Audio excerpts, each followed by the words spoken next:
নমস্কাৰ, এই মুহূৰ্তত লৈ আহিছো অসমবাসী ৰাইজৰ কাৰণে সন্ধিয়াৰ কেইবাটাও বিগ ব্ৰেকিং নিউজ আজি হৈছে ৭ এপ্ৰিল। ৰাজ্যৰ কোটি কোটি জনসাধাৰণৰ বাবে লৈ আহিছো কেইটামান গুৰুত্বপূৰ্ণ খবৰ।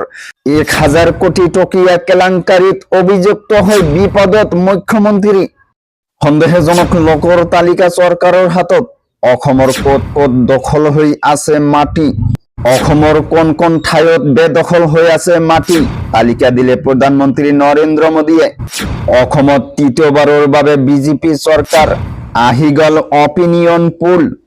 লগতে অসম তথা ভাৰতবৰ্ষৰ বিভিন্ন প্ৰান্তৰ পৰা যুগুত কৰা হৈছে কেইবাটাও গুৰুত্বপূৰ্ণ খবৰ।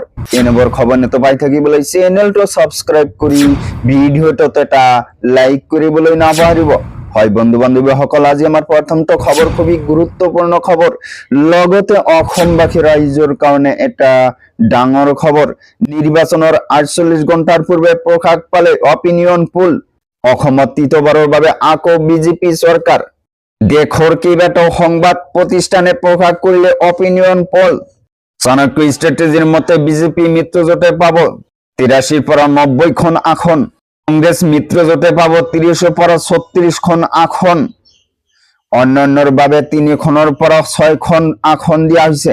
মেট্ৰিজৰ মতে বিজেপি মিত্ৰজোঁটে পাব ৯২ পৰা ১০০খন আসন, কংগ্ৰেছ মিত্ৰজোঁটে পাব ২২ পৰা ৩২খন আসন, অন্যান্য ৪ৰ পৰা ৭খন আসন পাব।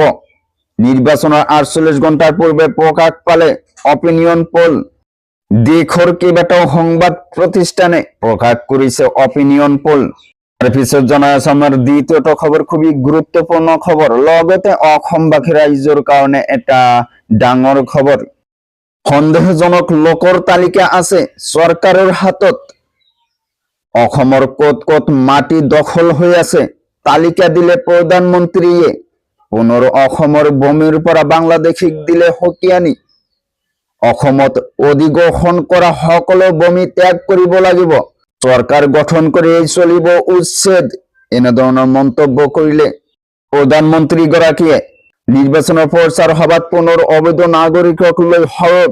সন্দেহজনক লোকৰ তালিকা আছে চৰকাৰৰ হাতত। অসমৰ ক'ত ক'ত মাটি দখল হৈ আছে তালিকা দিলে প্ৰধানমন্ত্ৰীগৰাকীয়ে। পুনৰ অসমৰ ভূমিৰ পৰা বাংলাদেশীক দিলে সকিয়ানি। অসমত অধিগ্ৰহণ কৰা সকলো ভূমি ত্যাগ কৰিব লাগিব, সন্দেহজনক লোকৰ তালিকা আছে চৰকাৰৰ হাতত। পুনৰ কৈছো, অসমৰ ক'ত ক'ত মাটি দখল হৈ আছে তালিকা দিলে প্ৰধানমন্ত্ৰী নৰেন্দ্ৰ মোদীয়ে। তাৰ পিছত জনাই আছো আমাৰ পৰৱৰ্তীটো খবৰ, খুবই গুৰুত্বপূৰ্ণ খবৰ। লগতে অসমবাসী ৰাইজৰ কাৰণে এটা ডাঙৰ খবৰ। ১,০০০ কোটি টকীয়া কেলেংকাৰীত অভিযুক্ত হৈ বিপদত অৰুণাচলৰ চিএম। চিবিআইৰ তদন্তৰ সন্মুখীন হ'ব বিজেপি চৰকাৰৰ মুখ্যমন্ত্ৰী পেমা খাণ্ডু। পেমা খাণ্ডুৰ বিৰুদ্ধে তদন্তৰ নিৰ্দেশ দেশৰ সৰ্বোচ্চ ন্যায়ালয়ৰ। ১৬ সপ্তাহৰ ভিতৰত তদন্ত কৰি প্ৰতিবেদন দাখিলৰ নিৰ্দেশ চিবিআইক।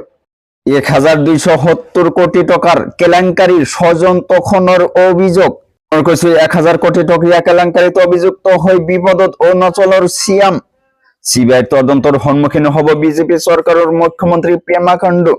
খাণ্ডুৰ বিৰুদ্ধে তদন্তৰ নিৰ্দেশ দেশৰ সৰ্বোচ্চ ন্যায়ালয়ৰ। ১৬ সপ্তাহৰ ভিতৰত তদন্ত কৰি প্ৰতিবেদন দাখিলৰ নিৰ্দেশ চিবিআইক। ১,২৭০ কোটি টকাৰ কেলেংকাৰী স্বজন তোষণৰ অভিযোগ। বন্ধুসকল, এইখিনি দিব লগা আছিল আজিৰ ইনফৰমেশ্যন। ভিডিঅ'টো ভাল লাগিলে চেনেলটো সাবস্ক্ৰাইব কৰিবলৈ নাপাহৰিব। Thank you for watching my full ভিডিঅ'।